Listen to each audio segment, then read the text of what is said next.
Alright, narito ang unang tanong. Top 6 answers are on the board. Kung magtatayo ka ng negosyong punerarya or funeral home, kakailanganin mo ng maraming blank. Dance. Kandila.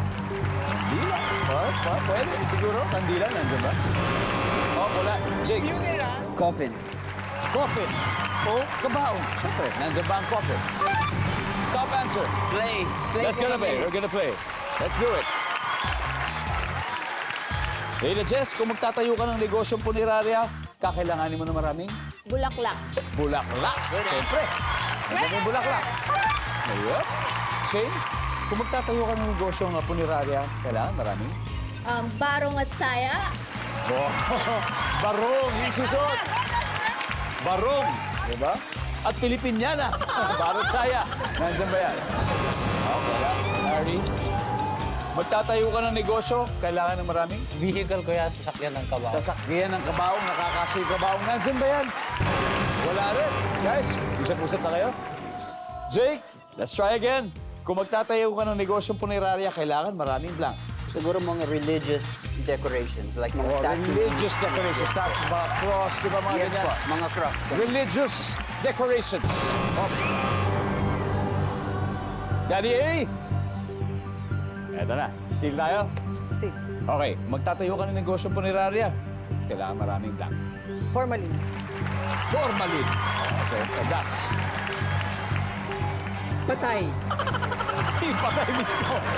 Sa Makeup. makeup. Okay. Dance for the team. Anong sasagutin mo dito? Isang tamang sagot lang. Ulitin ko kung magtatayo ka ng negosyong punerarya, kakailanganin mo ng maraming Formalin. formalin. Nandiyan ba yan, guys? We'll see. Survey says... Ready ba?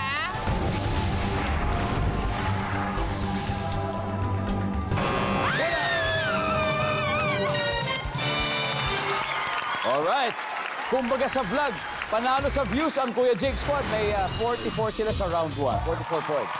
Pero abangan nyo ang comeback ng Team Kalablab. Di ba? Sin lang kayo dyan. At dahil mayroon pa mga hindi nasagot sa board, 4 pa to.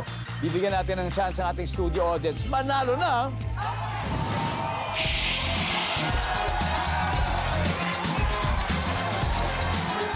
Ayun po.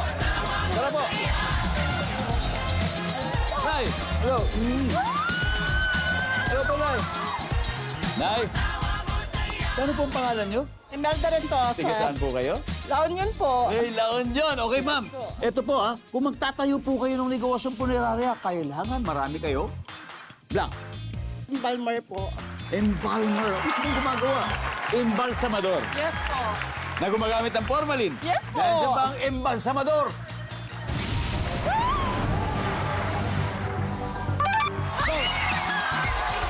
Congratulations. Congratulations. Thank you.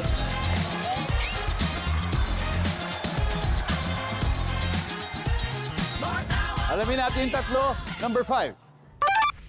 Ilaw. Number 4. Pera. And finally, number 3. Sinabi ni Dax, yung bangkay.